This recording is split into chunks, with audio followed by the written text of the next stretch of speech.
آپ کو فرماتے ہیں وما ارسلناک الا رحمۃ للعالمین، یعنی ہم نے آپ کو دنیا کے لیے رحمت بنا کے بھیجا ہے، یعنی آپ کے ذریعے ہم نے دنیا میں رہنے والے لوگوں پہ بڑے انعامات کیے ہیں۔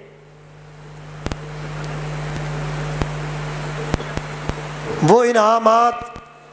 کون سے ہیں؟ ان میں سے ایک دو انعام تو یہ ہیں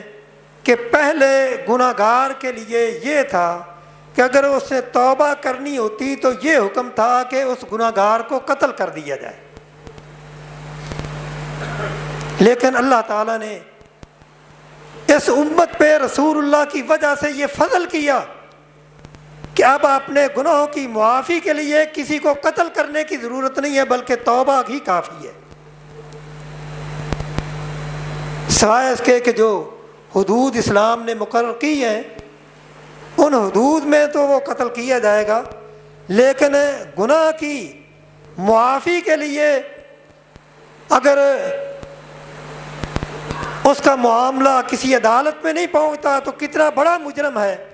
وہ اللہ سے معافی مانگ لے، توبہ کر لے تو اللہ تعالیٰ اس کے گناہوں کو معاف کر دیں گے۔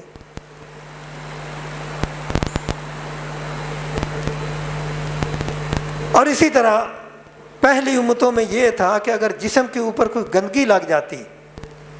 تو جتنے حصے پہ گندگی لگتی اس کو کاٹنا پڑتا تھا، اور اللہ تعالیٰ نے رسول اللہ کی وجہ سے یہ تخفیف کی، یہ فضل کیا کہ اب اس کو پاک پانی سے دھو لینا وہی کافی ہے،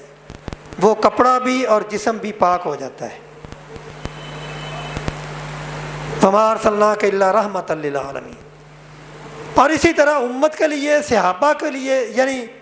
جو الفاظ قرآن میں اہل ایمان کے لیے آتے ہیں سب سے پہلے مخاطب ان کے صحابہ ہیں۔ کنتم خیر امۃ اخرجت للناس تأمرون بالمعروف وتنہون عن المنکر۔ اللہ تعالیٰ نے صحابہ کے ذریعے ہم تک بڑی نعمتیں پہنچائیں۔ یہ قرآن اللہ تعالیٰ کی بہت بڑی نعمت ہے۔ یہ ہمیں کس طرح پہنچا؟ ہم تک پہنچنے کا ذریعہ کیا تھا؟ وہ صحابہ کرام رضوان اللہ علیہم اجمعین تھے، جنہوں نے قرآن بھی ہم تک پہنچایا، اور رسول اللہ صلی اللہ علیہ وسلم کے اقوال، آپ کے افعال، آپ کا طرز عمل، آپ کا طور طریقہ، آپ کی سیاست، آپ کی معیشت، آپ کی معاشت، آپ کا رہن سہن، وہ سب رسول اللہ سے نقل کر کے من وان ہم تک پہنچایا۔ اگر صحابہ کو نکال دیا جائے تو ہمارے پاس کیا رہ جاتا ہے؟ ہمارے پاس کچھ بھی نہیں رہ جاتا۔ ایک دو آدمی وہ کتنی محنت کر سکتے ہیں؟ یہ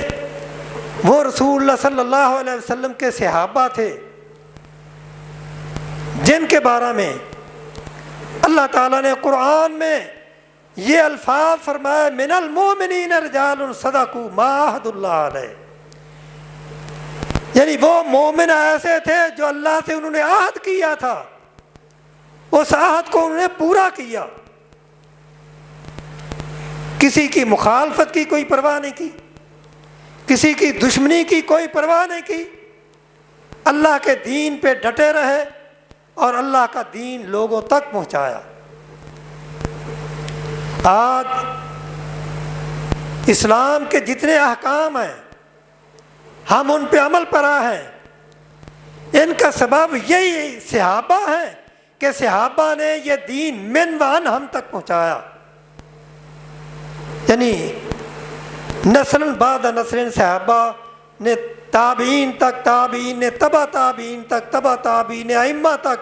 آگے پھر یہ سلسلہ چلتا رہا، جیسا کہ رسول اللہ صلی اللہ علیہ وسلم کا فرمان ہے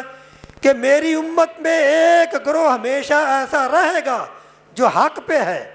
اور وہ کسی کی ملامت کی کوئی پرواہ نہیں کرے گا، وہ اللہ کے دین کو،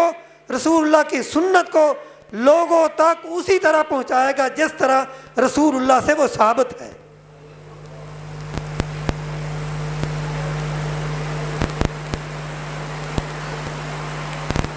اور یہ اللہ کا فضل ہے ہمارے اوپر کہ اللہ تعالیٰ نے ہمیں یہ توفیق دی ہے کہ ہم لوگوں تک دین کو من وان اسی طرح پہنچاتے ہیں جس طرح رسول اللہ نے صحابہ کو سکھایا، صحابہ نے آگے سکھایا اور ہم تک پہنچا۔ کوئی اس میں ملاوٹ نہیں، کسی امام کا دخل نہیں، کسی اور بڑے کا دخل نہیں، کسی پیر کا دخل نہیں، وہ خالصتاً رسول اللہ صلی اللہ علیہ وسلم کا دین ہے جو لوگوں تک پہنچایا جاتا ہے، اور یہ ہم تک پہنچنے کا ذریعہ کیا ہے؟ صحابہ۔